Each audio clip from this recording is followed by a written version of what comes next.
Las clases. En esta oportunidad lo que vamos a hacer una introducción a el concepto general de territorio, que es uno de los conceptos con los cuales vamos a trabajar a lo largo de la cursada, no solo en las clases teóricas, sino también en las prácticas, y está fuertemente presente en los textos. El concepto de territorio es un concepto que tiene distintos significados según las disciplinas, ¿no? Que ha cambiado a lo largo del tiempo, ¿no? Seguramente, si yo les pregunto por, bueno, el territorio argentino, ustedes me van a comentar básicamente algún contenido que puede estar reflejado en alguno de estos mapas, ¿no? El concepto de territorio aparece como un concepto que hace referencia a dos elementos o a dos componentes centrales, ¿no? La superficie terrestre en términos de sus condiciones físicas y una delimitación política en la cual el Estado ejerce una proyección de poder. Esas son las definiciones clásicas, ¿no? Pensemos eso, como yo les preguntaba a ustedes, bueno, definime territorio, dame un ejemplo de territorio, seguramente aparecerían estas dos definiciones.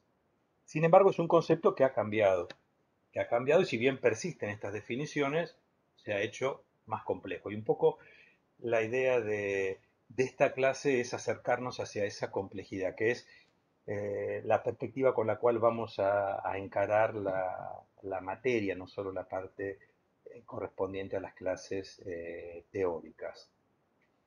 Bueno, vamos a empezar con una serie de imágenes, ¿no? Para hacerlo, para ilustrar un poco y hacerlo un poco más distendido. Nosotros tenemos dos mapas, ¿no?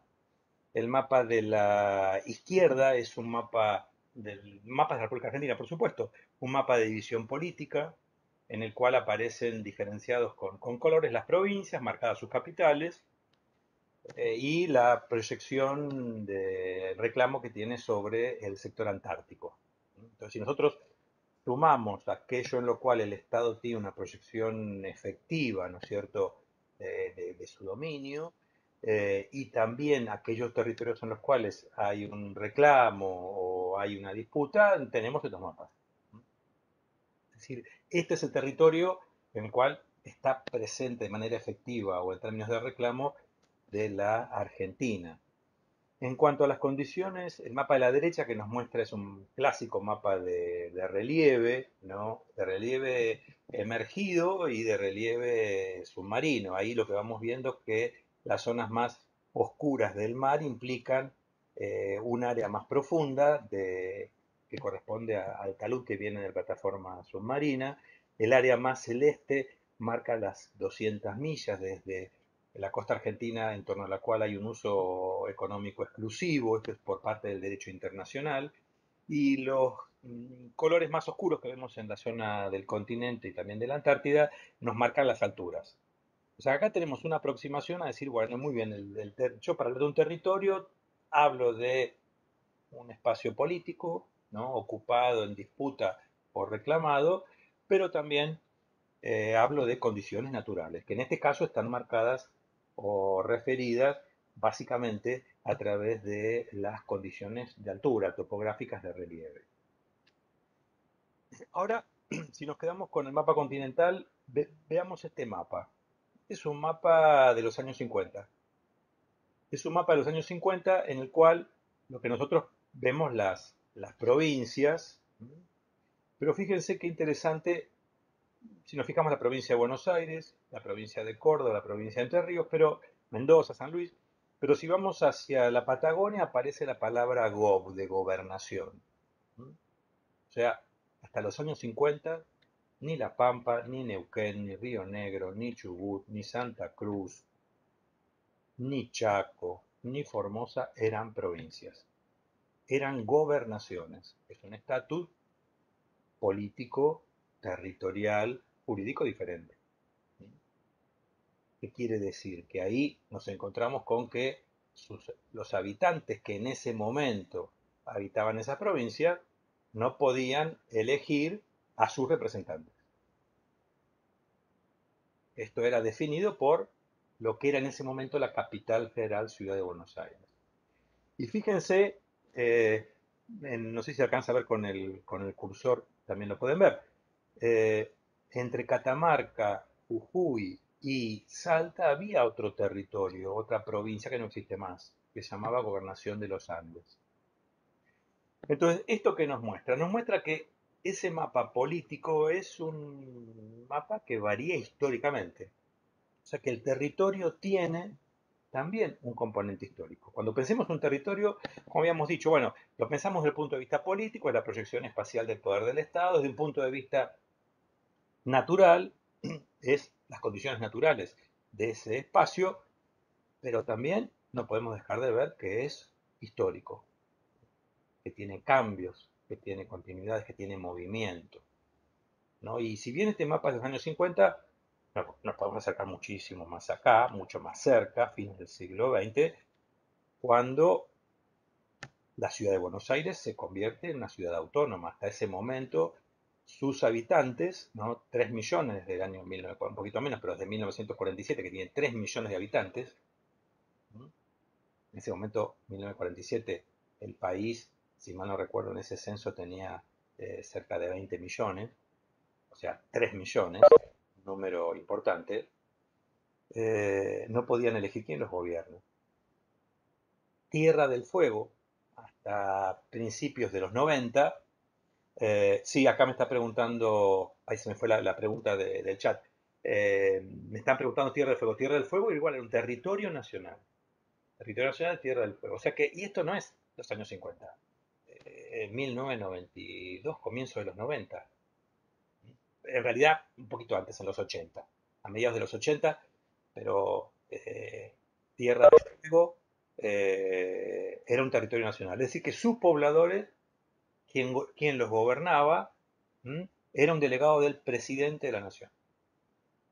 Entonces, de este mapa podemos pensar muchas cuestiones, ¿no? El hecho de que haya estatus jurídicos políticos, de derechos políticos diferentes de los habitantes, el hecho de que ha ido cambiando a lo largo del tiempo y puede seguir, ¿no es cierto?, cambiando, como los más recientes, a mediados de los 80, concretado en los años principios 90, Tierra del Fuego, y también a partir de los 90, la ciudad autónoma de Buenos Aires. Si nos vamos más atrás, nos encontramos que no existía Argentina en términos de un Estado nacional. Estos mapas son del siglo XIX, ¿no? Cómo nos van marcando lo que era un mapa de ese país, del presente de ese país, hecho por alguien entre 1820 y 1825, era esto, ¿no? O sea, hace 200 años, ¿no? Esto era lo que hoy llamamos Argentina. Y hacia fines del siglo XIX, acá nos vemos inclusive con gobernaciones militares como gobernación militar de El Chaco, y los límites con los países vecinos todavía en ese momento, recién en 1881, todavía en ese momento en cuestión. Y si ustedes se ven los diarios de hoy, de antes de ayer, esta semana, Chile también hace un reclamo sobre uno de estos límites que les había marcado en el primer mapa, que tiene que ver con el espacio marítimo y el subsuelo. Por supuesto, tiene que ver con intereses económicos, ¿no? Entonces, lo que vamos viendo en estos mapas es que el territorio tiene conformaciones que van variando históricamente. Y si nos vamos un poco más atrás, podríamos pensar que los pueblos originarios, principales ocupantes de la Argentina, como se puede ver antes de la colonización española, como se puede ver en el mapa de la izquierda, tenían una diversidad enorme. Este mapa es un mapa resultante de un relevamiento, de un censo que se ha hecho y nos permite ver cuáles se consideran en este siglo descendientes o que mantienen lenguas, ¿no es cierto?, y pautas culturales de los pueblos originarios. Una diversidad y una riqueza enorme, que también lo podemos ver hoy en las disputas que hay entre otros lugares, en la Patagonia, en función de áreas, territorios, que tienen que ver no solo con cuestiones económicas, sino también, por supuesto, culturales y de disputa en términos de sentidos, ¿no?, y de vinculaciones con el espacio de la naturaleza.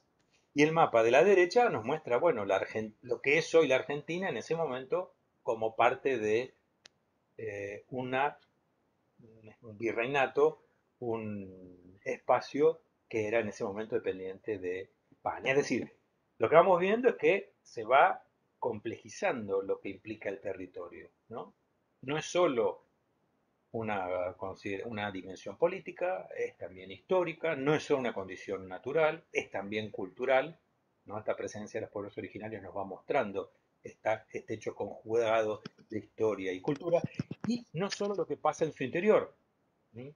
El hecho de ver el mapa a la derecha nos muestra que en un determinado momento, ¿no es cierto?, era un virreinato, no podemos dejar de comprender a un determinado espacio si no comprendemos, ¿no es cierto?, lo que sucede en un espacio mucho más amplio, en este caso el de las relaciones internacionales y la dinámica económica mundial. Este es un juego fundamental para el estudio de la geografía. Es un estudio entre el todo y las partes. Y cuando digo el todo, no quiere decir que estudiamos todo, ¿no? Estudiamos una totalidad, estudiamos una delimitación en la cual una parte, para poder comprenderla, tengo que comprenderla en el marco de una serie de relaciones. Si hay un elemento que lo relaciono X, lo relaciono con, por ejemplo, vamos a dar un espacio, la ciudad de La Plata, no sé si todos son de La Plata o no sé de dónde están, pero si yo lo relaciono con el río de La Plata, con Berizo y Ensenada, tengo un tipo de relaciones y puedo pensar una serie de elementos que si lo pienso en relación a la región metropolitana de Buenos Aires o si la pienso en relación a las empresas globales que están radicadas en la ciudad. Entonces, eh, es fundamental esto. Geografía es una disciplina de relaciones, una disciplina de todo y partes. Y cuando reitero, no todo, todo, sino una totalidad que se va construyendo en función de la selección de elementos que el objetivo de la investigación o del estudio de lo que quiero enseñar me lleva a hacer, me permite ir marcando. Bueno, nosotros veíamos el mapa de América Latina anterior, ¿no? Como era parte del virreinato. Acá lo vemos en el presente. Y esto que parece como un cuadro de muchos colores, el mapa de la izquierda es una superposición de espacialidades, de espacios, de extensiones, que son las que están a la derecha, que se llaman corredores. Es decir, el hecho de haber tenido una independencia política no quiere decir que no estemos articulados a fuerzas de poder globales, ¿no? Esto es un tema que vamos a ir recurrentemente viendo en la materia y en una posición, en cierto sentido, ¿no es cierto?, dependiente como es la que tiene no solo Argentina, sino América Latina.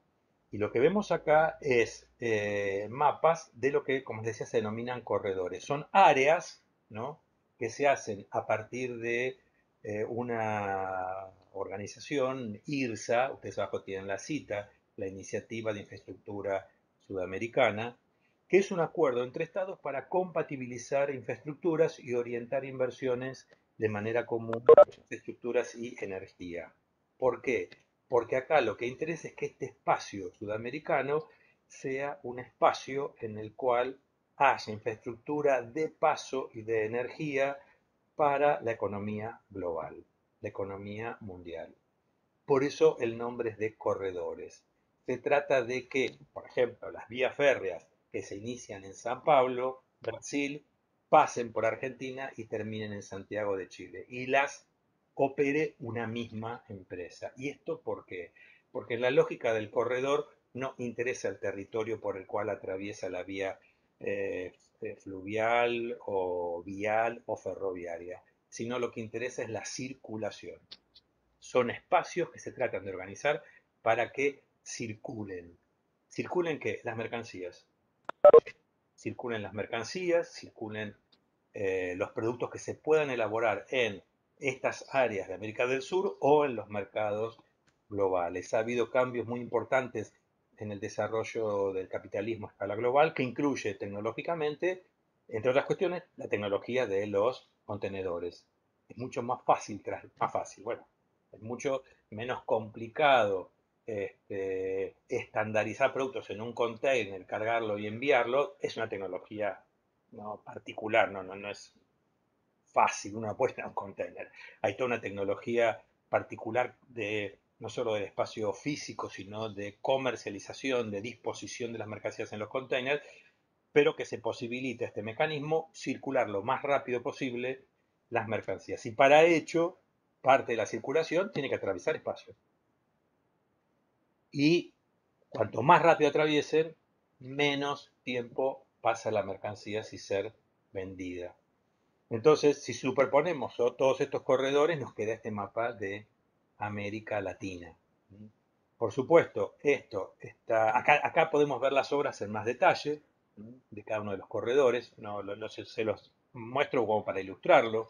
Fíjense que son obras que tienen que ver con pasos fronterizos, puertos, centros logísticos, aeropuertos, accesos viales, ferroviarios, túneles. eh, Mierda. sí, Lucía, ¿preguntabas algo? No, no sabía que tenía el micrófono encendido. Ah, no, no pasa nada. Igual con cualquier consulta me dice. Entonces, acá lo que podemos ver son las obras, y son obras que son financiadas por organismos internacionales en acuerdo de los países. Entonces, todas las infraestructuras que iban haciendo los países de manera independiente o por su cuenta en los momentos en los cuales cada país implicaba, ¿no? En la etapa de sustitución de importaciones previa a la etapa de globalización, implicaba un espacio que había que organizarlo en pautas propias, bueno, ahora eso en cierto sentido está allá.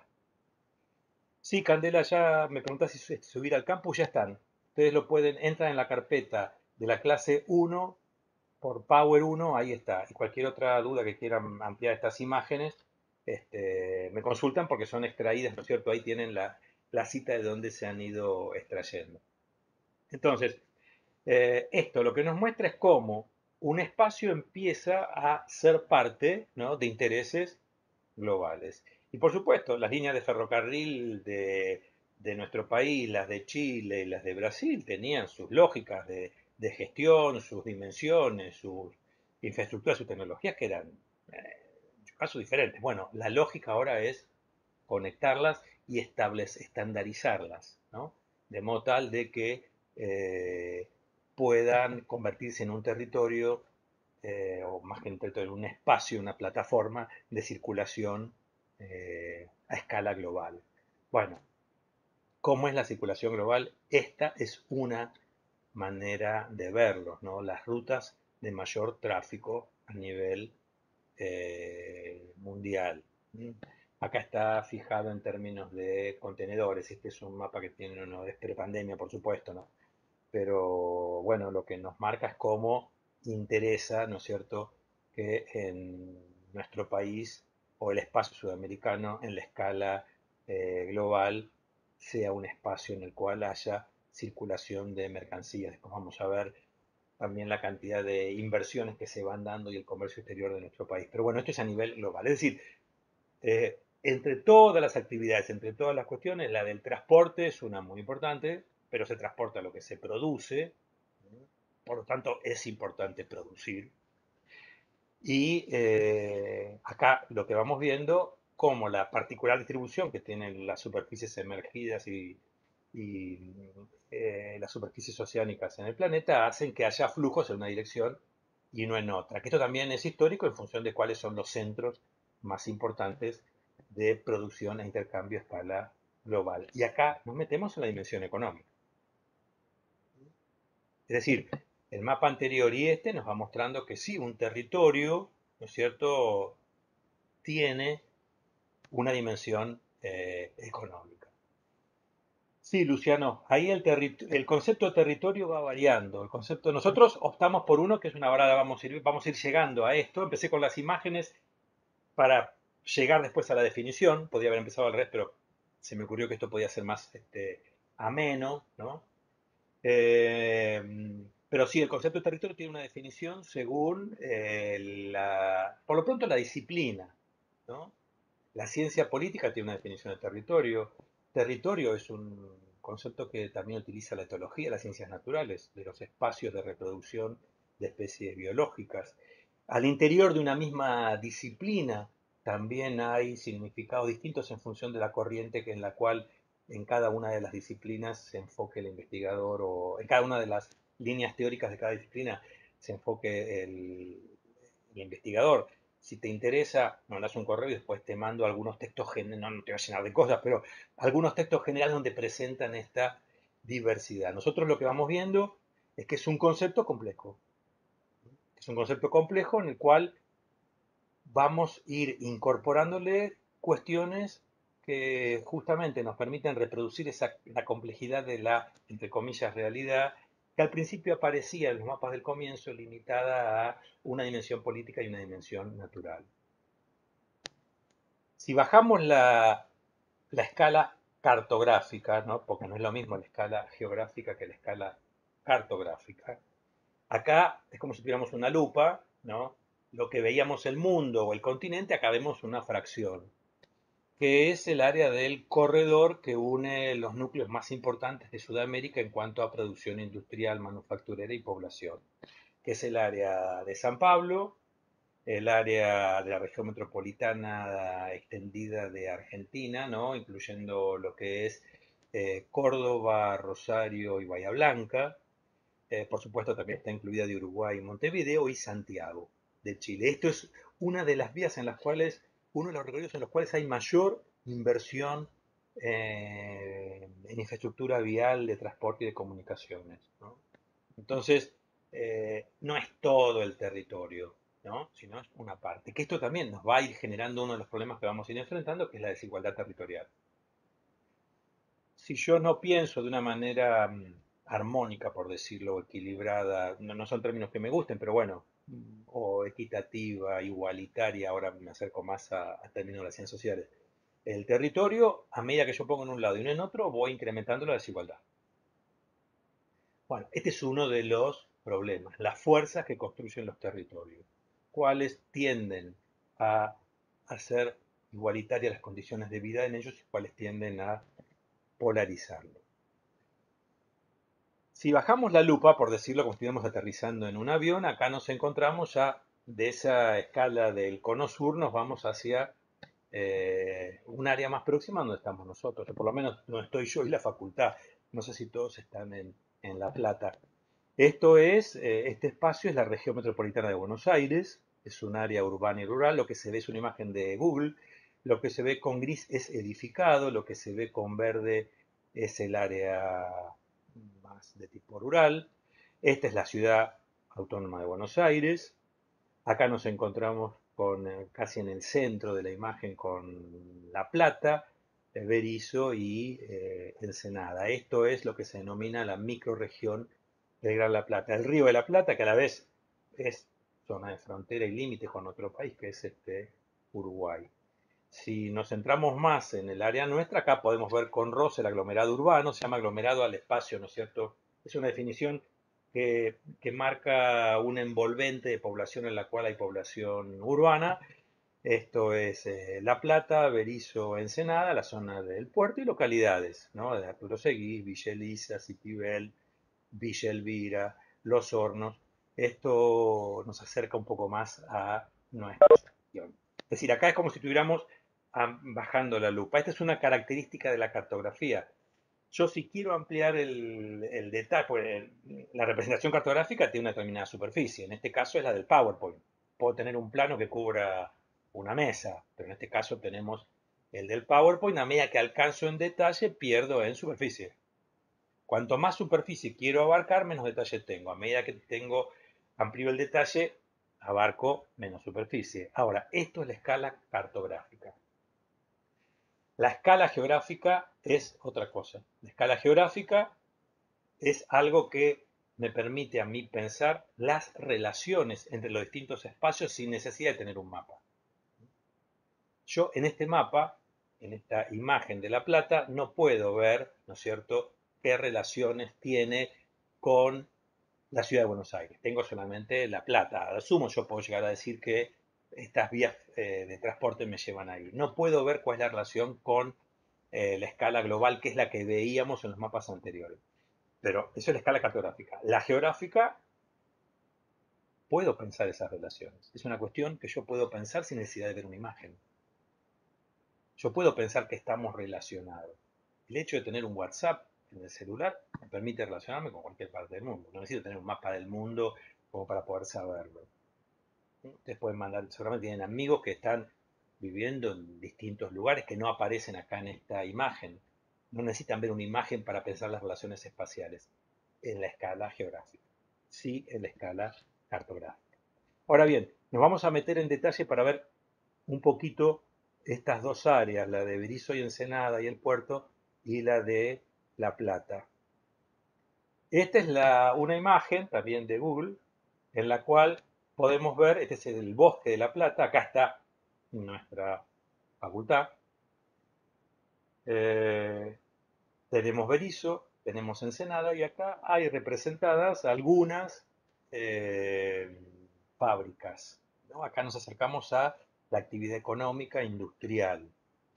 Tenemos la destilería de La Plata, vean la dimensión que tiene la destilería con relación, la extensión que tiene la destilería, ¿no?, de La Plata con relación a lo que puede ser, por ejemplo, la extensión de Berisso, la extensión de Ensenada o la zona del dique, donde está la facultad.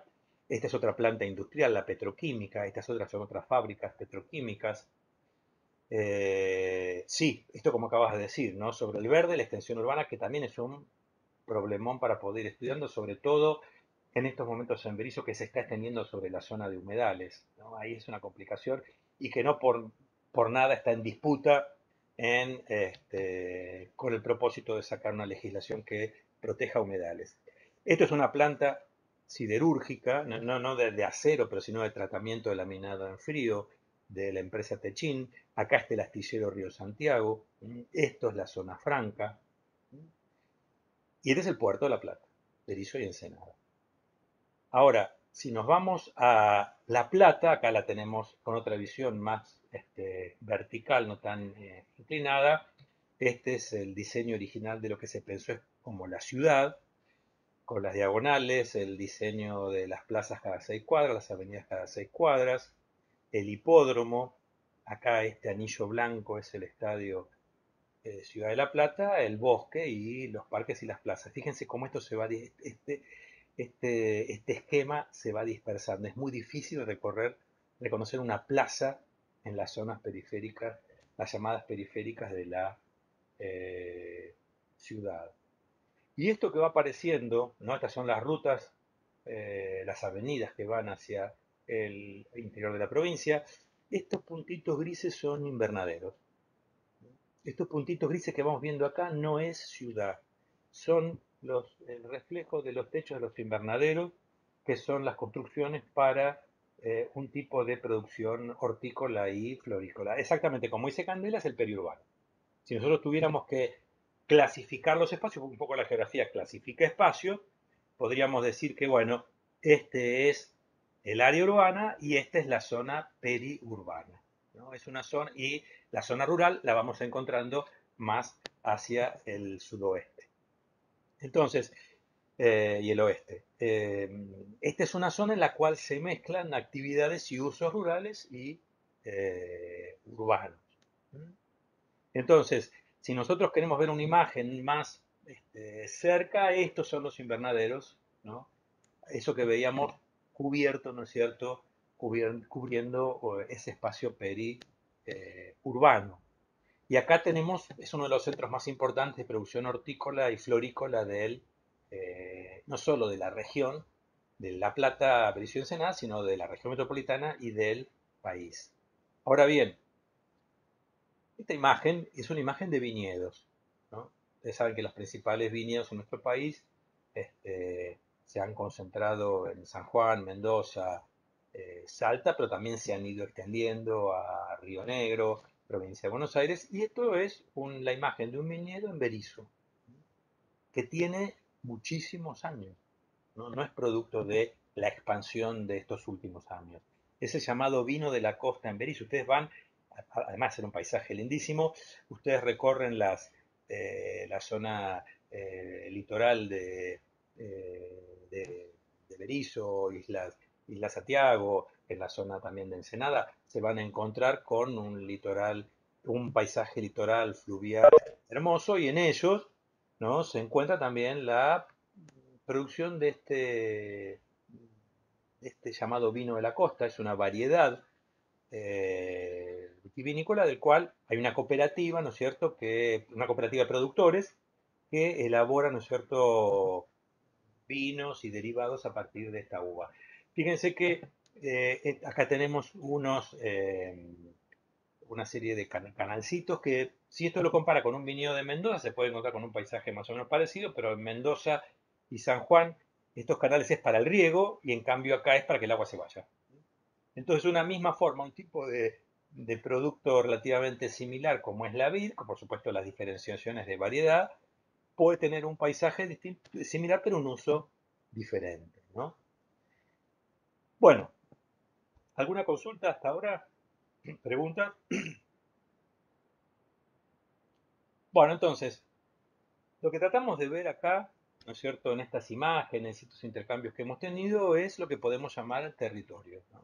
En geografía tenemos una serie de conceptos, ¿no?, algunos compartidos con otras disciplinas, pero región, paisaje, estructura urbana, aglomerado urbano, lugar, espacio, bueno, son conceptos de la geografía, entre ellos territorio. Nosotros vamos a centrarnos en el de territorio. Ahora, ¿cómo estudiarlo? ¿Cómo estudiar desde la geografía económica estas imágenes, ¿no?, estos territorios, estos sitios, esta ciudad, este periurbano, como decía nuestra compañera, desde la geografía? Bueno, en términos generales, nos podemos encontrar con dos grandes perspectivas. La perspectiva clásica, que es esta, y la perspectiva crítica, que es a la cual adherimos nosotros. Pero parto de la clásica porque es la que en general nos hemos aprendido en la escuela y es la que está más presente, ¿no es cierto? Es la geografía dividida en una geografía humana y una geografía física, una geografía física subdividida también en ramas como el estudio del relieve, que es la geomorfología, la climatología de los climas, las aguas, la hidrografía, la vida humana, perdón, la vida vegetal y animal en la biogeografía. Después, por otro lado, la geografía humana, dividida en geografía rural, urbana, política, económica, y la geografía económica, dividida en industrial, de transporte, agrícola, etc. Bueno, esta es la división clásica, pero encierra un problema.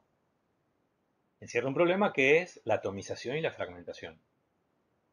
Si yo, de una visión de conjunto, de la que yo parto de totalidad como las que hablaba, me voy dividiendo, subdividiendo, subdividiendo, subdividiendo, puedo correr el riesgo de que estudie un fragmento del territorio o una determinada actividad, como puede ser la geografía industrial, aislada del resto del territorio y la sociedad. Esto me puede llevar a la descontextualización. Esta atomización, esta fragmentación es un problema. Se intenta resolver a través de la interdisciplinariedad, se intenta resolver a través de la transdisciplinariedad, los estudios complejos, perfecto, es un camino, pero hay que entrar en ese camino. Si nos quedamos solamente en esto y vemos un cachito, tenemos el problema de atomizar el conocimiento, ¿no? Si nos quedamos en geografía económica, fíjense, nosotros empezamos bajando de escala, viendo todo un conjunto a nivel global, ¿no es cierto?, de tráficos, de transporte de mercancías. Hemos estado viendo, ¿no es cierto?, la historia. Hemos visto en nuestra región algunos elementos de la geografía industrial. Vimos los espacios de las fábricas en la zona de Berisso y Ensenada. Vimos el tema del puerto, que tiene que ver con la geografía del transporte. Vimos algo de la geografía agrícola, como el vino de la costa y la producción del periurbano. Pero si yo me quedo en eso y no lo vinculo, ¿no es cierto?, ahí tenemos problemas. ¿El turismo, me pregunta Luciano? Sí. El turismo sí. De hecho, parte de las investigaciones que realizo tienen que ver con turismo, ¿no? Hay una línea que se llama geografía del turismo. El problema justamente es esto, no es que se quede solamente con ese sector. La cuestión es que este juego analítico, como podemos saber, de ir abriendo, abriendo, abriendo, podemos llegar a hacerlo. El problema es que tenemos que reintegrarlo para poder comprender no solo esa parte, sino el conjunto de la cual es parte, ¿no? Acuérdense que les había dicho, la geografía es un estudio de todo y parte. Lo que pasa en un territorio no puedo hacerlo como seguramente hemos visto en la escuela, lo delimito, lo recorto y cuento todo lo que hay ahí adentro. No, eso no, porque la realidad no funciona así, no tiene esa dinámica. Y nuestra idea es reproducir en el pensamiento esta dinámica de procesos geográficos e históricos. Entonces, yo defino una parte, pero no me tengo que quedar en esa parte. Tengo que reconstruir el todo, al menos en términos de las relaciones que son significativas para lo que estoy estudiando. De ahí es que nosotros partimos, ¿no es cierto?, con una idea de territorio que sea multidimensional, integral y multiescalar. ¿Esto qué quiere decir? Si nosotros usamos la palabra dimensión como la hemos visto, hemos recorrido varias dimensiones de un territorio. Hemos recorrido su dimensión política, hemos recorrido su dimensión histórica, hemos incluido su dimensión económica, hemos incluido su dimensión natural, las condiciones no espaciales, y es dinámico. En sus múltiples escalas es dinámico. Es dinámico porque lo que está pasando en este presente es resultado del pasado. Es resultado del pasado, pero también lo que está pasando en el presente puede ser producto de una idea a futuro. Se encuentra en constante construcción, como nos dice acá nuestra compañera. Exactamente, está continuamente haciéndose y deshaciéndose, donde también hay continuidades, se mantienen algunos elementos y rupturas, cambios muy fuertes. Entonces, esto es fundamental que lo tengamos en cuenta. Ustedes en su vida cotidiana toman muchas decisiones hoy en función de lo que van a hacer en un futuro. Bueno, la sociedad, lo pongo como ejemplo, pero la sociedad plantea lo mismo, con el propósito de llevar a cabo y tener a cabo más energía, construyen el presente represas, por ejemplo. Entonces, en esta construcción del presente tenemos los procesos que han resultado en este presente, en el cual están incluidos también las ideas y los proyectos de futuro. Vos que decías hoy, un compañero que hablaba del turismo, pensemos en sitios turísticos activos a escala global, ¿no? Desde el Cabildo en nuestro país, Machu Picchu, las pirámides de Egipto o la Acrópolis. Ni los españoles hicieron el Cabildo, ni los incas hicieron Machu Picchu, ni los egipcios las pirámides, ni los griegos la Acrópolis para el turismo. Lo hicieron para eso. Sin embargo, esas formas físicas hoy están. Ahora, tienen un contenido social diferente. Nosotros estamos estudiando formas y contenidos en geografía. Estamos estudiando formas en términos de lo que nosotros visualizábamos, fábricas, zonas cultivadas, construcciones portuarias, rutas, puertos, pero pueden tener una función en un momento y no en otro. Entonces, ese es el continuo movimiento. Y cuando digo movimiento en el sentido social, no de desplazamiento, ¿no? El continuo movimiento de la historia. Entonces, no podemos escindir la historia, la dinámica de la comprensión del territorio. Cuando hablamos de dimensiones, también, fíjense que no hablé de sectores o partes. Uso la palabra dimensión para dar cuenta de que cada una contiene a las otras. Lo económico contiene a lo político contiene a lo espacial contiene a lo social contiene a lo cultural. Cuando nosotros caminamos por una vereda, tomando un ejemplo de este aglomerado urbano, caminamos por La Plata o cualquier otra ciudad y estamos recorriendo un espacio. Estamos recorriendo un espacio en una vereda que es espacio público. Si nos apoyamos en una pared de una vivienda, ahí ya nos separa una línea y ya entramos al espacio privado. Esa línea en la cual a nosotros nos permite poner un pie adentro de nuestra casa y un pie afuera, marca dos situaciones que están por supuesto interpenetradas, pero tienen una entidad diferente, el espacio público y el espacio privado.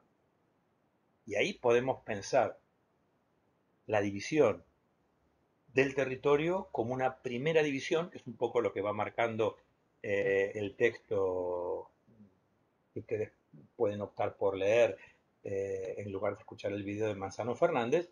una primera división entre el espacio público y el espacio privado, una primera división del territorio. Y cuando vamos caminando nos encontramos con una pintada que puede ser política o una pintada que puede ser con un sentido cultural. Fíjense cómo van apareciendo en los barrios de la ciudad las diferencias entre las hinchadas de gimnasia y estudiantes con una marca, ¿no? O una marca de una manifestación. Y hay un hecho cultural que está impregnado, pegado a la pared o a la vereda. Y a medida que vamos caminando, la economía sigue funcionando. Y la economía sigue funcionando y no sé si tiene un valor o un precio la vereda o la plaza, pero sí lo tiene la vivienda. Y según el valor del mercado inmobiliario, en un momento puede valer una cosa, en otro momento puede valer otra. Si ustedes recuerdan el último periodo de devaluación muy fuerte que hubo en un solo día, que fue durante el gobierno del macrismo, que fue cuando perdió la elección de las PASO, el dólar pegó un salto brutal en un solo día. A medida que íbamos caminando, dadas las condiciones de la economía argentina, en la cual la propiedad privada está evaluada en dólares, si alguien quería hacer una operación inmobiliaria, le iba cambiando continuamente en ese mismo momento. A medida que íbamos caminando, ese valor cambiaba. También fue una situación excepcional, ¿no? En un momento determinado y que en otros momentos también ha pasado, ha habido otras devaluaciones. Pero que lo que quiero marcar con esto es que hay situaciones inmateriales que están impregnadas en la vida material de los territorios, ¿no? Y si seguimos caminando, podemos llegar a ver que los perfiles de la ciudad cambian. ¿Por qué? Bueno, porque hay una normativa de ocupación y uso del suelo que dicen que en determinado tipo de áreas se puede construir hasta tal altura, en determinado tipo de áreas puede haber una densidad de tal otra, determinado tipo de actividades pueden hacerse y determinado tipo no. Y eso corresponde a una disposición legal normativa de los municipios que también cambia. Entonces, por eso estamos hablando, no hablamos de sectores. Cuando vamos caminando no está lo económico por un lado, lo político por el otro, lo social por, sino que está articulado y nosotros mismos, como muy bien nos cuenta en el video Manzano Fernández, somos parte de ese territorio. Nuestra materialidad, nuestra corporalidad y nuestra imaginación de los espacios también circula, se transporta por esos eh, territorios. Entonces esos territorios, como dice esta última frase, están construidos por esa extensión que es el espacio natural y material elaborado por la sociedad y que ahí se va conformando, se va desenvolviendo y que a su vez está siendo modificada por la acción social. Bueno, esto es lo que estábamos viniendo, hay formas, contenidos, ocupaciones, uso, configuraciones, ¿sí? Y también está este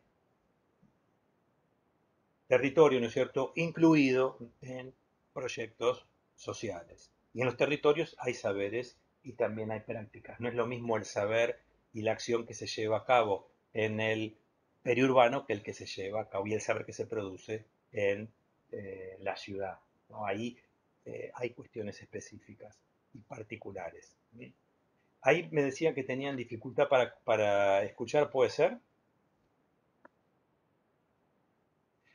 Entonces, para sintetizarlo, acá tenemos este esquema que el territorio con estas múltiples dimensiones, tenemos historia, que tiene que ver con los procesos que se desenvuelven en él y la particularidad que tiene ese territorio en su vinculación con otros mayores, en otros contextos económicos y sociales mayores, una dimensión política que tiene que ver con el poder, con las políticas públicas, por los distintos actores, los grupos sociales, las estrategias y los conflictos que tienen entre ellos, la dimensión social específica que tiene que ver con las características demográficas y las clases sociales. En un territorio nos encontramos desigualdad de ocupación y de uso según clases sociales y diferencias según las características demográficas de la población. En algunos casos, nosotros podemos cruzar una plaza con mayor facilidad que la que puede llegar a una plaza que esté en torno a una avenida con mucho tránsito para un adulto mayor o para un chico, ¿no? Esto es un ejemplo de nuestra vida cotidiana. La dimensión cultural, que tiene que ver con las representaciones, con la identidad, cómo pensamos el espacio. Nosotros tenemos representaciones, nos hacemos imágenes de los espacios y de los lugares, no por saber geografía, sino en nuestra vida cotidiana. En nuestra vida cotidiana tenemos representaciones, tenemos una imaginación geográfica de lo que está lejos, lo que está cerca, por dónde ir, por dónde no ir, en qué momento hacerlo. Entonces, esa idea de nuestra representación espacial es muy importante para tenerla en cuenta, porque hasta puede, en muchos casos, ser llevada a mapas. Nosotros tenemos una imagen en nuestros espacios que podríamos hasta elaborar en mapas. Y tenemos las últimas dos, que ya para ir terminando son con las cuales nos vamos a ir deteniendo, que es la dimensión económica, que se refiere justamente a la producción, la circulación, el consumo de bienes y en términos de subsistemas económicos, y la dimensión espacial, en la cual estamos hablando también, como se comentaba, de problemáticas ambientales, la ocupación y el uso. Como os decía, muchas de estas cuestiones no son armónicas, ni todos nos ponemos de acuerdo para pensar el territorio que queremos o quisiéramos tener, sino que son en conflicto. Entonces, pónganse, abran cualquier diario, pónganse en cualquier portal de noticias, que van a aparecer conflictos territoriales. Yo acá tomé tres, por ejemplo. El conflicto con las comunidades mapuches, que se va dando fuertemente en la Patagonia. El conflicto que, en cierto sentido, nos comentaba una compañera, cómo la mancha gris sigue expandiendo sobre lo verde, que es la discusión sobre los humedales y las tomas de tierra. Estos que son conflictos que están en los territorios en los cuales nosotros, más cerca o más lejos, podemos nosotros identificar. Es decir, que pensar el territorio en su dinámica implica pensar en términos de intereses, implica pensar en términos de conflictos, algunos recurrentes, otros que están latentes y aparecen de golpe, ¿no? Pero es básicamente como un territorio no fijo y estable, sino que se construye y se reconstruye, como decía nuestra compañera, continuamente. Ahora, nosotros recién hablábamos de cómo pensar un territorio, ¿no? De qué modos de la geografía lo podemos pensar, o de las ciencias sociales lo podemos pensar. ¿No? Tienen con todas estas categorías que hemos descrito, ¿no? La dimensión económica, la cultural, la región, el espacio, todo lo que hemos visto. Pero todo esto nos dice cómo, para decir de una manera más vulgar, cómo son las cosas, ¿no? Y por qué son así. Pero también tenemos perspectivas en las cuales se dice cómo tiene que ser. Hay propuestas de cómo tiene que ser el territorio. Ahí van a encontrarse una serie de conceptos como desarrollo rural, desarrollo territorial, planificación estratégica, ordenamiento territorial. Y como vimos que hay conflictos, hay disputas para que el territorio sea de otra manera, de lo que es. En la imagen anterior veíamos, ¿no es cierto?, un recorte periodístico de un conflicto en los humedales. Y bueno, hay actores que intentan, ¿no es cierto?, tener más ganancias, ser más competitivo el territorio y artificializar esos humedales e incluirlos en términos de la lógica mercantil. Ahí lo que vamos viendo es un proyecto que tiende al territorio, que es diferente a que plantean otros actores que tratan de defender los humedales. O la disputa en el sur en torno a las comunidades mapuches y las estrategias empresariales privadas y de los estados provincial, nacional y municipal. Entonces, eh, continuamente estamos pensando en el territorio en términos de que como tiene estos problemas tendría que ser de esta manera. Y como dice al final de esta imagen, lo disputan distintos proyectos, distintas ideas a futuro de distintos actores sociales, que en algunos momentos pueden estar aliados y en otros pueden estar en conflicto. Entonces hay proyectos públicos a futuro del Estado, hay proyectos públicos a futuro respecto al territorio de organizaciones sociales, hay proyectos públicos a futuro de parte de determinado tipo de sectores sociales empresariales, por ejemplo. Y ya para ir viendo las últimas dos imágenes, nos detenemos, como es geografía económica, en la dimensión espacial y la dimensión, un poquito más, la dimensión económica, que ustedes lo van a ver más en detalle, en profundidad, como les decía al comienzo, en el texto y o el video de Fernández y en el texto y o el video de Coraje, ¿no? Si quieren ampliar un poco más, pero no es necesario leerlo, esto es, ni siquiera de consulta, es ampliatorio, ¿no? Pueden ver el texto de blanco, pero nosotros no lo vamos a trabajar. Se los digo como si tienen interés en avanzar un poquito más. Entonces, ¿qué es la dimensión espacial? Cuando hablamos de espacio, ¿de qué hablamos? Bueno, estamos hablando de una extensión. ¿Sí? De una extensión, no solo superficial, sino en volumen también, ¿no? Una extensión que involucra, ¿no es cierto?, condiciones naturales y construidas del territorio. Recién veíamos en las imágenes cómo había algo natural, el Río de la Plata, los bañados de Berisso y en Ensenada, y construido. La expansión urbana de La Plata, Berisso, Ensenada, las fábricas. Y ahí hay una articulación de cuestiones naturales y construidas por la sociedad. No son diferenciables totalmente. Podemos verlos superficialmente como extensiones distintas, pero están involucradas a través de dinámicas climáticas, por ejemplo, que las van articulando, y sociales, en torno a las cuales hay desplazamientos de población en un y en otro sentido. Pero esta articulación, esta interrelación de lo natural y lo social construido da cuenta de la espacialidad del territorio. Por lo tanto, es producto de interrelaciones. Es producto de interrelaciones y, como decía nuestra compañera, que está siempre en construcción, en movimiento. Por lo tanto, el espacio es un conjunto de posibilidades. A partir de las condiciones físicas espaciales que tenemos, de las extensiones, nosotros podemos tener, en función de las relaciones que establezcamos, espacios distintos. O sea, hay una multiplicidad. El espacio, la extensión, si todo fuera un solo punto, no habría multiplicidad, no habría múltiples espacios. Como es una extensión, tenemos múltiples espacios. Y la multiplicidad, articulada a un proceso de formación que nunca termina, es sitio, ¿no es cierto?, condición de la posibilidad. No necesariamente como el espacio se ha venido construyendo se tiene que reproducir. Puede ser de otra manera. Es posibilidad de que se dé otro tipo de situación. Una ruta, por ejemplo, es una ruta para el transporte, es un medio de comunicación, para trasladar personas, para trasladar bienes, mercancías, pero una ruta puede ser cortada. Para que pueda ser cortada en una acción de protesta, la ruta tiene que estar.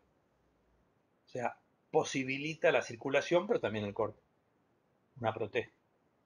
Y esa ruta cortada, cuando adquiere la forma de social de una protesta histórica, como se da en nuestro país, con la forma de piquete, constituye al piquetero. Fíjense acá cómo la piquetera, fíjense cómo acá se articula, ¿no es cierto?, un hecho social, simbólico, identitario con uno físico. El hecho físico de cortar la ruta que llamamos piquete constituye a los piqueteros y piqueteras, que son los que a su vez constituyen el piquete. Y a la vez no solo en función de un reclamo, sino de una identidad. Entonces, esta manera de entenderlo es una manera importante para evitar salir de esa primera visión estática del territorio y entender que el territorio es parte constitutiva de una dinámica que está siempre en formación y siempre realizándose. Ahora bien, esa construcción física que les decía, física material, es construida y es vista, podríamos decirle que sería como el esqueleto, ¿no? En la cual estamos sentados en estos momentos en un ámbito en el cual estamos conectados con energía y estamos en un sitio en el cual tenemos agua y hay electricidad y cuando fuimos a calentar la pava teníamos el gas o la electricidad y si tenemos que salir nos vamos a las redes de transporte y estamos en un ámbito educativo de hábitat como aparece abajo que es producto de un equipamiento. Bueno, la construcción física material implica proyectos, implica construcciones de todo esto. Puede parecernos obvio cuando encendemos la luz, pero bueno, todo eso tiene que ver con redes que son proyectadas y una acción de inversión en electricidad, gas, cloacas, agua, rutas, puertos, equipamiento de salud, deportivo, etc. Todo eso es una construcción social. implica un soporte físico que, como dijimos, va permaneciendo en algunos casos y cambiando a lo largo del tiempo. Este cuadrito es un ejemplo para mostrarles el espacio construido. Y ya para terminar, la dimensión económica. Bueno, esto también es de mucho debate. ¿Qué entendemos por economía? ¿Mm? Eh, Últimamente aparece la idea de economía como mercado. Bueno, eso es un problema. El mercado es parte de la economía. ¿Mm? La dimensión económica tiene que ver con la producción, tiene que ver con el proceso de trabajo. No podemos tener ningún bien, ningún servicio si no hay un proceso que lo elabore, el que sea. Un proceso de vinculación con la naturaleza. Todo lo que les mostré antes, esos proyectos, esas obras de agua, energía, producción, son producto del trabajo. Algunos, algunas construyen las casas, las rutas, las viviendas, los puertos, los puentes. Y se sigue haciendo. Si no hay trabajo, no hay producción. Si no hay producción y trabajo, no hay espacio geográfico. El espacio geográfico, el territorio que estudiamos nosotros, no es el que estudia la geología. Es el espacio producido, transformado, ocupado y usado por las sociedades. Si nosotros lo comparamos el planeta Tierra con Marte, por decir algo, en Marte tenemos espacio, un espacio natural, pero no tenemos territorio. Al margen que haya unas ondas ahora de Estados Unidos, que estén los chinos, pero que también a eso nos lleva a repensar la idea del espacio, ¿no? Y las extensiones, nuestra vinculación con lo que está por fuera de nuestro planeta. Pero al margen de eso, ¿no? Hay superficies que no son espacio geográfico, que no son territorios. El territorio implica la presencia de la sociedad. Y esa presencia de la sociedad implica trabajo, implica producción, ¿no? Y un proceso productivo tiene, ¿no es cierto?, una serie de secuencias, ¿no?, para obtener estos objetos con los que estamos acá vinculándonos, los celulares, las computadoras, la ropa que tenemos, pues, lo que sea, es producto de un proceso que empieza con un eslabón y termina con otro, ¿no? Esta idea de producción, distribución y consumo hay que verla no lineal, ¿no? Porque cuando se produce un objeto, se produce un pullover, se consume lana. Entonces, son también como dimensiones del mismo proceso. Ahora bien, nosotros tenemos un sistema económico, esta dimensión económica está articulada también o articula distintas subsistemas. Esto ha variado en la historia, ya lo saben, no es lo mismo la organización económica de producción en el esclavismo que en el feudalismo que en el capitalismo. No es lo mismo, ya lo saben, yo tengo un bosque para hachar con un hacha y trabajadores, trabajadoras que están organizados, no es lo mismo si el bosque del Estado, el hacha es de un privado y los trabajadores trabajan por un salario con el hacha, que si los trabajadores y las trabajadoras forman una cooperativa y son dueños del hacha pero no de la tierra, si el hacha es de la cooperativa pero es privada la tierra o de uso estatal el bosque, bueno, hay múltiples combinaciones. Entonces, en este momento histórico, y de hace unos cientos de años, 200 años mínimo, el modo que domina es el modo empresarial capitalista de organizar la producción, pero no es el único. Es el que domina, pero no es el único. Interviene en la economía, forma parte de la economía, el Estado y la economía pública, y también la economía social, popular y solidaria. Pensemos que el Estado no solo regula la economía, en el sentido de que define precios, marca subsidios, organiza determinado tipo de pautas para las exportaciones y las importaciones, fija aranceles, etcétera, sino que es dueño de empresas. Y no es lo mismo una empresa privada que una empresa estatal o una empresa mixta, ¿no? En los años, hasta mediados de los años 80, pero fundamentalmente hasta los 90, principios de los 90, cuando se un proceso de privatizaciones, el Estado tenía una presencia muy fuerte en la economía, en términos de empresas de gas, energía, transporte, acero, aluminio. Bueno, se fue privatizando, pero igual algunas quedan. YPF, el 51% es del Estado. Astilleros Río Santiago, que veíamos en el mapa, es una empresa estatal provincial. Una de las empresas más importantes y de mayor nivel al punto de competir en mercados altamente de tecnología, de energía nuclear, como es el caso de INVAP, es una empresa del Estado provincial de Río Negro. Creo que también el Estado Nacional participa, pero es una empresa estatal, en definitiva. Aerolíneas es una empresa estatal. O sea que el Estado tiene empresas. Pero a la vez no solo regula y produce, sino que también consume.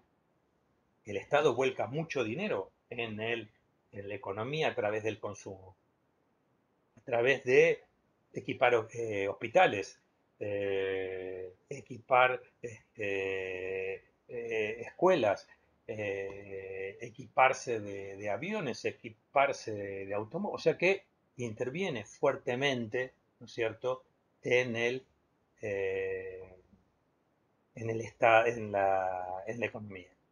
Y tenemos después la economía popular, social y solidaria, que es el conjunto de cooperativas, ¿sí?, en la cual se incluye la agricultura familiar, en la cual se incluye las fábricas recuperadas, en la cual se incluyen los feriantes, en el cual se incluyen los artesanos. Bueno, todo ese conjunto de cooperativas que no responden a un patrón, ¿sí?, que no responden a una empresa privada, que no son del Estado, sino que se organizan con una lógica justamente distinta, autogestionaria, no que depende de un empresario privado. En muchos casos se calcula que es el 10% del Producto Bruto Interno, que no es menor. ¿Mm? Entonces, acá lo que nos vamos a dar cuenta de que estamos en una economía mixta. Y para pensarla, como dice el último párrafo, tenemos que articularla con las otras dimensiones sociales y territoriales de reproducción social, representaciones, etcétera, para no verlo aislado en sí mismo. Ahora, estos tres subsistemas, estamos viendo la economía pública estatal, la popular social y solidaria, que las podemos nombrar en una sola, pero son distintas. Acá vamos a englobarlas, y les interesa, después lo vamos a ver en detalle. Y la empresarial capitalista están relacionadas. O sea, cada una tiene una particularidad, pero se superponen, ¿no? Por ejemplo, YPF, la destilería de YPF es una empresa mixta. 51% del Estado, 49% privado, pero también producto de su privatización, parte de las actividades que lleva a cabo fueron pasadas, ¿no es cierto?, a trabajadores que lo hacen en forma cooperativa. Que lo hacen en forma cooperativa, eh, con la forma no cooperativa de productores, sino cooperativa de trabajo, cooperativa de trabajadores. Bueno, y ahí tenemos un ejemplo en el cual estaría en la intersección de estos tres, por supuesto, con mucho más peso. Una empresa eh, valuada en cientos de millones de dólares, que corresponde a la economía pública y la empresarial privada, pero también está vinculada a la cooperativa. Entonces, estos tres subsistemas están articulados, contradictoriamente, por supuesto, pero están, o solidariamente en algunos casos, están articulados entre, entre sí, ¿no? Y es interesante que nosotros podamos ir viendo este conjunto de articulaciones porque también va construyendo el territorio. Y a la vez ver que no hay un único tipo de economía. Por supuesto, el discurso dominante, esto lo van a ver mejor con Gastón, igual podemos charlarlo si quieren, nos va a plantear que la que es más racional es la empresarial privada, por lo tanto la pública, que tiene mucho déficit y gasto improductivo, tiene que ser privatizada y pasar a la empresarial privada. Y te va a decir que la popular, social y solidaria no es una economía eficiente, por lo tanto tiene que convertirse en emprendedores y tiene que ser desplazada en todo caso por la competencia. Pero estas economías tienen propósitos distintos. La economía social, solidaria y popular tiene otra lógica, no tiene una lógica de la ganancia exclusivamente. Entonces, eh, con esto vamos a detener la exposición y pasamos a ver si tiene alguna consulta, algún tipo de preguntas. Había una ahí